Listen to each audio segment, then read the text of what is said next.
श्रीकृष्णप्रेमि महाप्रभुना प्रणीतं श्रीरुक्मिणीपरिणयमहाकाव्यं प्रथमः सर्गः। बिम्बोष्ठी हरिणाक्षी सा रुक्मिणी कोकिलस्वना रराज राजभवने समुपस्थितयौवना। கோவை பழம் போன்ற உதடுடையவளும் மான் போன்ற கண்கள் உடையவளும் குயில் போன்ற குரல் உடையவளுமான அந்த ருக்மிணி சமீபத்தில் இருக்கிற யவ்வனம் உடையவளாய் அரண்மனையில் பிரகாசித்தாள். லஜ்ஜாமவாபச்சந்திரோபி லலிதம் வீக்ஷ தன்முகம் பிராந்தானாஞ்ச சகோராணாம் அபுத் கோலாஹலஸ்வனஹ. அழகான அந்த ருக்மிணியின் முகத்தை பார்த்து சந்திரனும் வெட்கத்தை அடைந்தான். பிரமை அடைந்த சகோர பக்ஷிகள் உடையவும் கோலாகல சப்தம் உண்டாயிற்று. வித்யாயாம் வினயே செய்வ கீர்த்தனே நர்த்தனே ததா சௌந்தர்யே சத்குணே செய்வ ருக்மிணி ருக்மிணி சமா.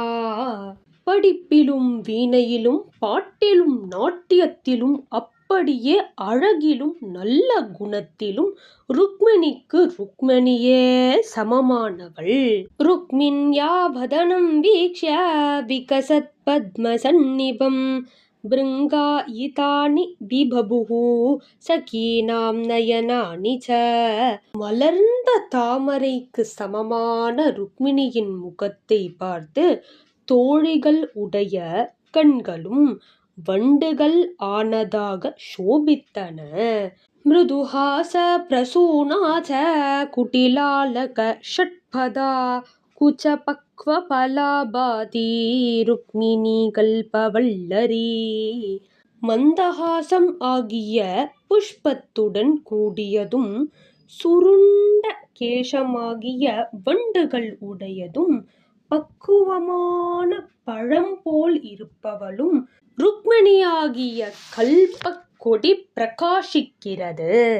ஏகதானந்தனவனே சுத்த ஸ்பட்டிக மண்டபே வாதயாமாச சாவீனாம் சமவேதா சகீ ஜனைஹி. ஒரு சமயம் நந்தவனத்தில் சுத்தமான ஸ்பட்டிகமயமான மண்டபத்தில் தோழிகளுடன் கூடியவளாய் அந்த ருக்மிணி வீணையை வாசித்தாள். ததா ஜகாம தேவர்ஷிஹ கடகசுபகர்மணாம் நாட்யஸ்ய திவ்ய தம்பத்யோ சூத்ரதாரோ ஹ்யசௌகில. நல்ல காரியங்களை நடத்தி வைக்கிற நாரதர் அப்பொழுது வந்து சேர்ந்தார். திவ்ய தம்பதிகளின் நாட்டியத்திற்கு இந்த நாரதர் சூத்ரதாரர் அல்லவா? நனந்தசா முனிம் வீக்ஷ்ய கேகினி ஜலதம் யதா அர்க்யபாதாத்யபிர்பக்த்யா பூஜயாமாச ருக்மிணி. அந்த ருக்மிணி மயில் மேகத்தை எப்படியோ அப்படி முனிவரை பார்த்து சந்தோஷப்பட்டாள். அர்க்யம் பாத்யம் முதலியவைகளால் பக்தியுடன் பூஜை செய்தாள். சோதிதா நாரதே நாத வீணயா மதுரம் ஜகௌ கானே தயோ பிராப முனிஹி நாத சம்யேன சம்சயம்.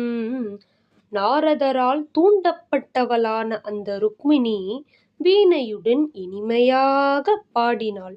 முனிவர் வீணையின் உடையவும் ருக்மிணியின் உடையவும் பாட்டில் ஸ்ருதி சேர்ந்திருப்பதால் சந்தேகத்தை அடைந்தார். கிரஹீத்வா பாணினா வீணாம் சகிபிஹி சஹ சுஸ்திதாம் வைஷ்மீம் விலோக்ய லேபே சஹ ஸ்வமாத்ரு ஸ்மரணம் முனிஹி. கையினால் வீணையை எடுத்துக்கொண்ட தோழிகளுடன் கூட உட்கார்ந்திருக்கிற ருக்மிணியை பார்த்து அந்த முனிவர் தன்னுடைய தாயாரான சரஸ்வதியின் நினைவை அடைந்தார்.